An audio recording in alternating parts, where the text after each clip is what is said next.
got this. I got this. Alright, see y'all later. Bye. Bye. I Have got a a good good little one. snippet of you walking.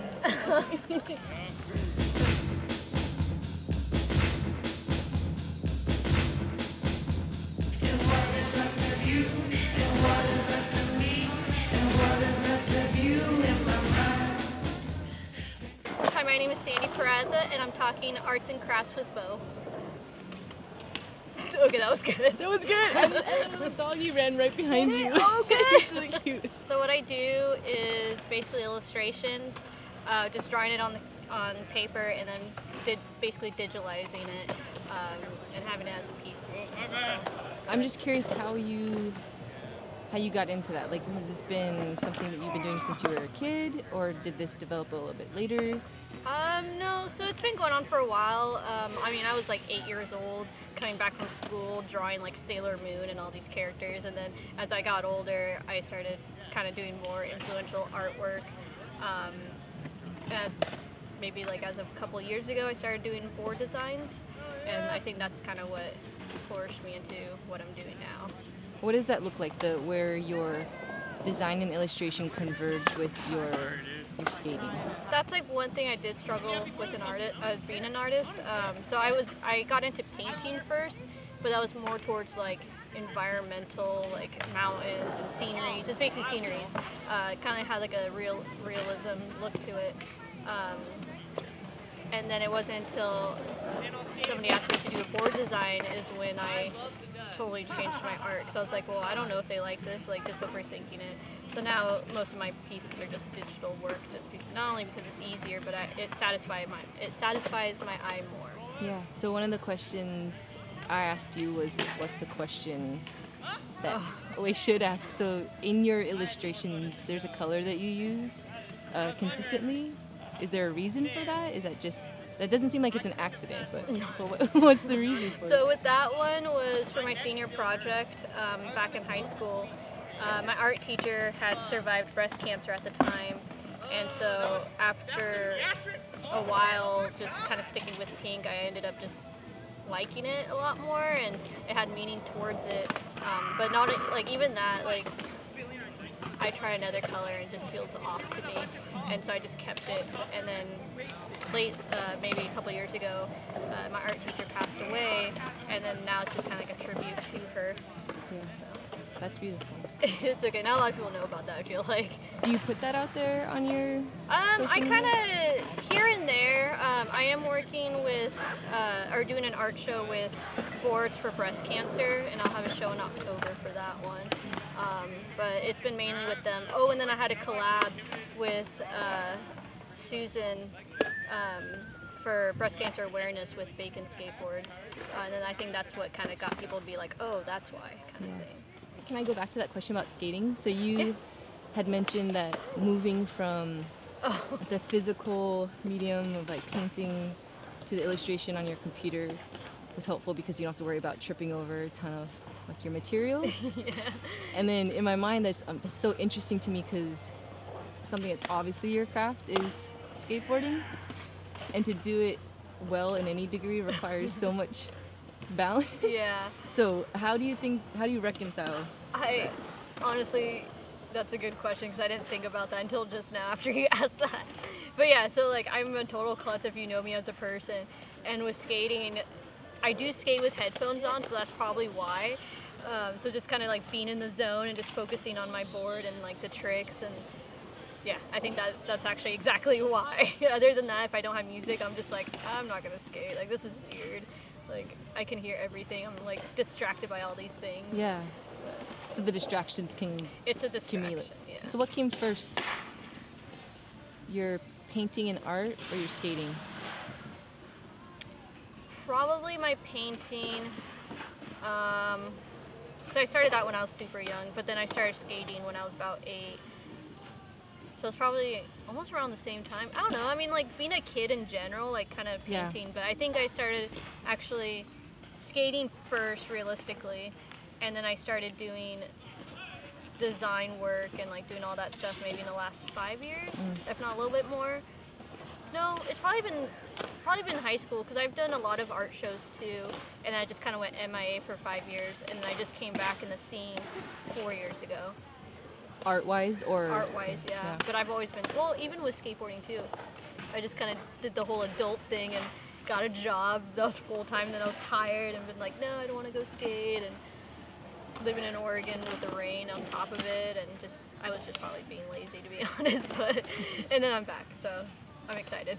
Now that you're back, did you find a balance? How did you figure it out? Have you figured anything out that you can teach me? Not having a boyfriend. That's so honest. That's all. No, I'm kidding.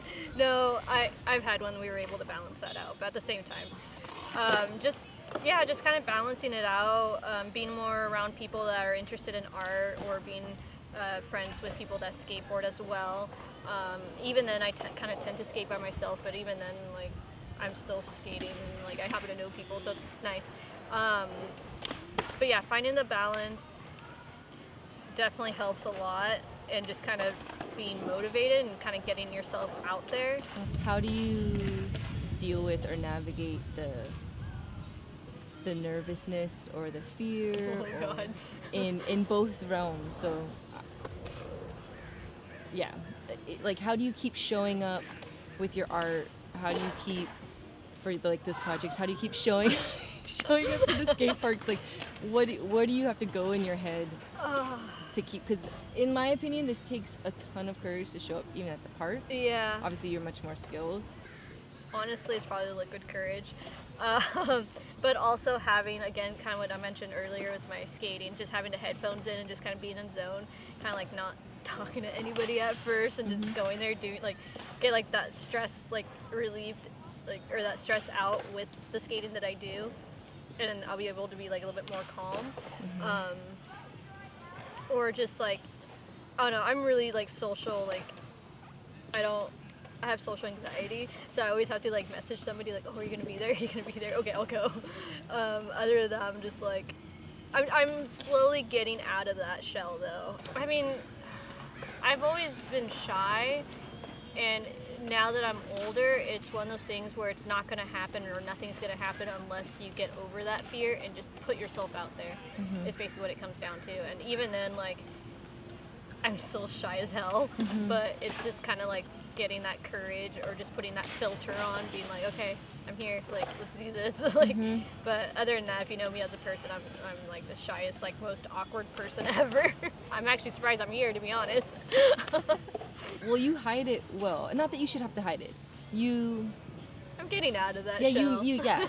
It's obvious, like, you're still showing up. I think that's the biggest thing, like, yeah, exactly. is when people keep showing up, you're like, even if there are nerves, you're obviously here and other people aren't here. Did you initiate that, like, with your collaborations, or did someone spot your work and say, ooh, I'd really like to see this on my deck? Or? They've always been somebody getting in contact with me, because I'm too shy. But it's definitely interesting. Like, the first time I didn't believe it, and I was just kind of like, I kind of passed back, like, I was just like, oh, this is fake, like, you know, it's a fake message, and that person's profile was private at the time, so I didn't think anything of it. And then they contacted me again, I ignored it again, and then they contacted me again, they're like, hey, if you want to be featured in Thrasher, like, you have to have this in by this date. And then I was just like, oh shit, this is real. So I got featured in Thrasher.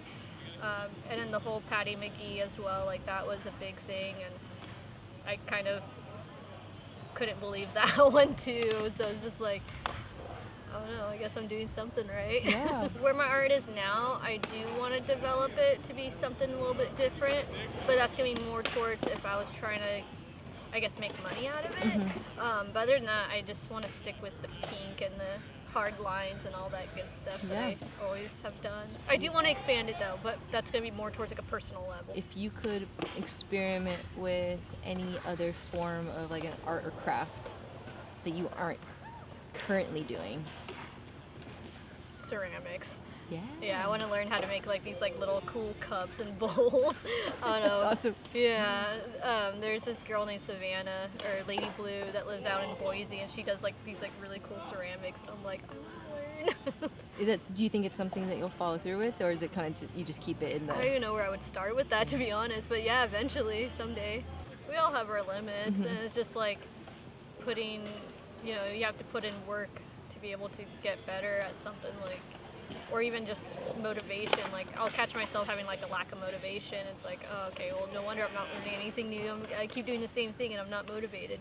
It's just like, or even like that whole peer pressure of trying something. It's like, sometimes you have to have like that one friend that's like, just do it, and then like you'll do it. But other than that, it's like, yeah, I've definitely had my moments. Yeah. Here and there, yeah, definitely do. Who are those people for you? The just do it. Usually it's my friend Sarah out in Lincoln City. She's the peer pressure one. She's good at it. And then, I wonder if she's gonna like that. Like, she's good at it. yeah, You know? or even just people I just met that day skating. Like, there's somebody here that was I was trying to do a wall ride out in Battleground, and I was like, oh, like, I don't know if I could do that. And next thing I know, it's like I'm doing it, and it's just like, wow, that was like really, really easy. Like, why did I not do that before? So it's just like somebody just kind of giving that little push. If you could gift a stranger any book, what book would it be? It would probably be this book. I don't know I can't remember the author off the top of my head, but it's like The Fear of Art, that my best friend gave me, who I met at an art show. Now we're like good friends, like 10 years later, which is trippy to know or think about that. But so she randomly gave me this book, and not only is it talking about art and, you know, your fear about like if you're going to succeed or not, like what are people going to think about your artwork. It's not even that, but it's also, it could be put into life lessons as well. So that one's definitely one I would recommend. Okay, I think it's good. I recorded the whole thing. Oh. Sorry, I won't put it in if Okay. you don't like it. No, do what you want. That was great. Could you describe what it's like to exist in both of those worlds? And is there one that you feel more or less included in, or more drawn to, or are they pretty similar? They're similar in their own ways, but similar at the same time. I mean, what's kind of nice too, it's like majority of, say, skateboarders are into either filming, photography, art. So it's just like majority of those friends I happen to know from skating as well, and then those art friends I happen to know from skating. So it goes both ways. But there was a group that didn't do all that out here in Portland that I got along with very well. But since I left the scene, they all moved and went their own ways, and I'm kind of bummed about it. But it is what it is. Like, everybody, you know, moves and does their own thing. Getting really distracted by this yarn guy. Super random. So Ed Templeton, so he owns a toy machine. He was a pro skateboarder. He still does do amazing artwork, but there's a video that came out called Beautiful People, and one of the quotes that he said in there was basically that, you know, now that he's older, he was fortunate enough that he didn't get to grow up, because you see all those guys like having like office jobs and all this while he's just like enjoying life, being an artist. So it's kind of cool, like, and I definitely look up to that. That's kind of what I hope to be doing, like, when I'm older. Yeah. Or I just never grow up. I mean, considering how short I am, I don't think I ever will, but Wait, how tall are you? I'm 5 foot. Yeah. Yeah, what are the pros and cons of being a 5 foot powerful woman artist skater? Like, I mean, the shorter the cuter. No. Honestly, if I fall, it doesn't hurt as bad. That's probably like the only thing, and I'm able to like launch myself, but other than that, like, sometimes it sucks getting out of the tall bowls. I just have to run faster. But other than that, there's not really any benefits. Being of smaller stature and height, and then being a woman, do you sense that people are underestimating you? Just like that awkwardness, like showing up. I mean, especially when I was younger, before girls skateboarders, like, kind of in the last, say, 4 to 5 years, kind of started popping up more and more. I was one of like the very few that would be like at the skate park and like super. It was weird. Like I would always get mean mugged. Versus now it's like, oh, it's a chick skater, but then it's like, oh, it's a chick skater. Like I bet she can't skate, and it's just like, here I am. Like I have to do my runs first. Be like, look, I can skate. Like, what's your worst injury, and how do you not get focused on that? Especially because your hands, right? You use your hands for your illustrations. So I recently was in a cast, and I broke this little bone, and it kind of still sticks out. I don't think it fully healed. That was like a huge thing, but they put me in like a splint, and then they put me in a cast, and then they put me in a splint again. It's just like, just fucking do surgery or something. Mm-hmm. Like, it just never healed, and it was just like, at this point, it's whatever, and it still sucks. But yeah, having a cast on your right hand and being a right hand person fucking sucks, because you're trying to do your hair. You can't do your hair, you can't like put on, like, it's just hard. It's a lot harder than I thought it was gonna be.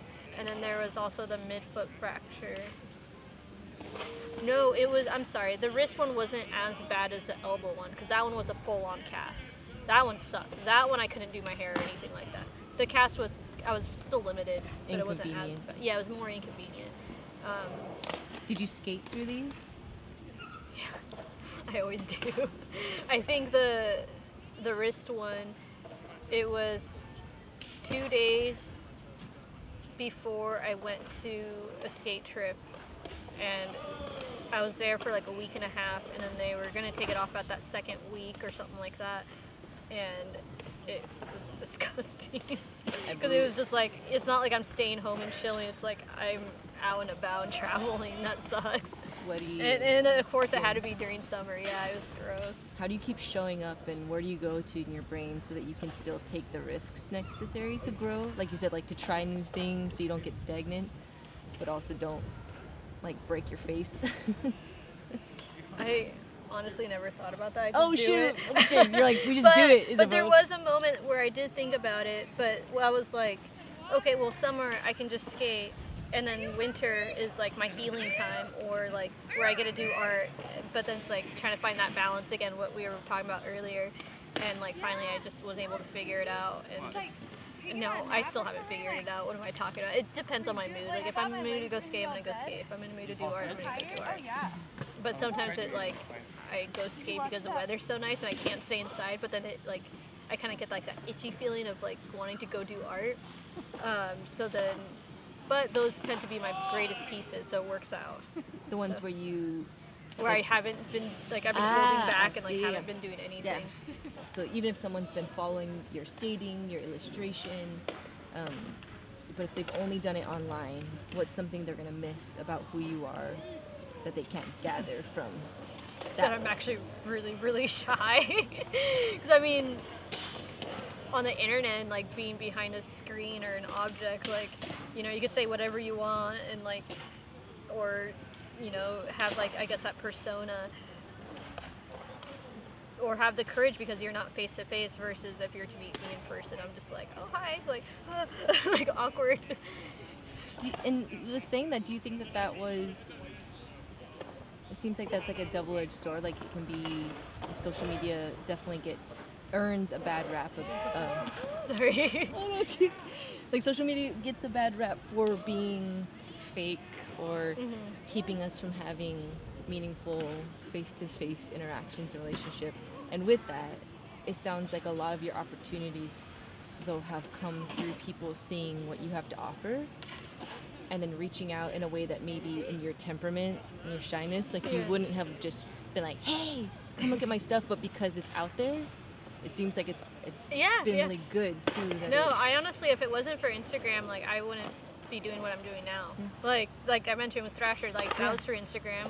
The whole Patty thing was like, I didn't know those people until it was like Instagram, and I was just like, yeah, Instagram's like, yeah, it's like, I hate it because I'm on it so much, because I just stare at my phone. I'm just like, oh, like just distracted and should be doing other things. But when I was younger, my dad definitely motivated me to skate. He was the one that got me the board, versus my mom. You know, like, we grew up in Mexico and then moved here. I mean, well, I was born in Mexico and, like, I moved here at a young age.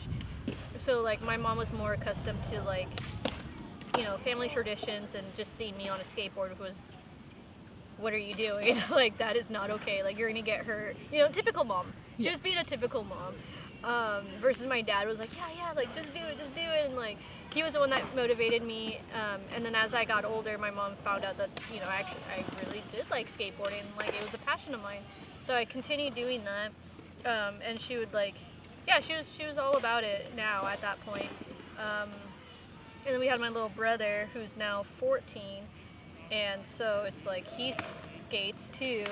So it's like, okay, well, we get to skate together, and, like, it's kind of cool to see, like, my little brother, like, looking up to me on that, and, like, I don't know, it's just a good feeling, and he's starting to get into art as well, so it's like a proud sister moment, I guess. Yeah. But before, yeah, it was a whole other story. I think it's just the generation has changed quite a bit, and people's perspective has changed on top of it. Before, like I mentioned before, like, I would show up to the skate park and they're like, just being a girl, like, already, it's like, oh, that's weird, like, what are you doing here? Get out of here, kind of thing. Yeah. Now it's like, okay, it's getting a little bit more acceptable. And now it's like, okay, like, you're here, you're a girl, right on, like, hell yeah. Yeah. So society has definitely changed, or the community, and, like, everybody's perspective and skateboarding and stuff. Even, like, outsiders, like, people that don't even skate are starting to look at skateboarding, like, really cool. So it's kind of cool. I mean, God, it's in the Olympics now. What is something that you have recently changed your mind about? That's a good question. Take your time. I never something that has changed my mind. Or something that you've recently changed your mind about. Probably just not giving a shit anymore. Like, before I was always like, I mean, I'm still shy, don't get me wrong. And, like, I would always, like, I still overthink a lot. But I love that dynamic. Because even in what you just did, it's perfect. Like, sometimes overthink. But, like, it's more of, like, I was always, like, shy about what people would think about, like, okay, what if like, there's this one piece I was so shy about posting online, I don't know why. It's, like, a picture of a gun, or an illustration of a gun. And before, it's like, okay, well, yeah, like, it's like basically talking politics at that point. And with me, it's like, well, should I post it? Should I not? Do I want to hear all that, like, stuff that people have to say? Like, I don't give a shit, like, anymore. I'm just like, I'm posting it for my own, like, that's my reason. Like, I'm just gonna post it. Like, I understand, like, people's opinions on things and stuff like that. I totally respect that, but this is my reason. This is my Instagram. Like, I do what I want, like, kind of thing. So not even that, and, like, doing certain drawings that I'm like, should I draw that? Should I not? You know, what are people gonna think about it? Now it's like, whatever. It's art. It's my art. Like, I'm gonna do it anyways. That's basically what it is. But. Like, if it's life-giving to you, that's the metric. Like, then I'm gonna do it. This is not a hint, but would you like a piece of gum? Is it a hit? No, No, I'm just kidding. Yeah, I just felt like I was sitting on it the whole time, and I was.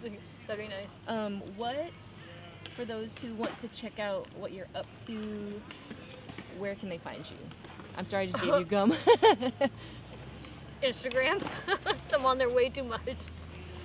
But yeah, Sandy_Peraza, and that's Peraza, and with another A because somebody ended up taking my last name, and I was like, oh man. No way. So I just had to add. But it works out because my middle name's Abigail.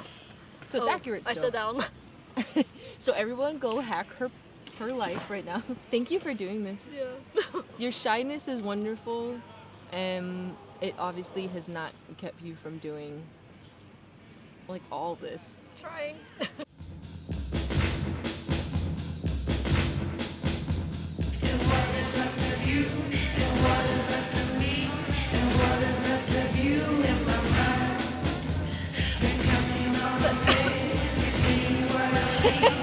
That was so true. Oh my god.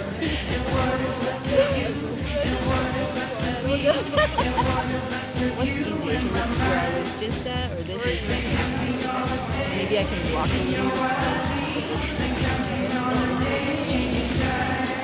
Just think about it. Just think about how. Just think about it. Just think about how. Just think about it.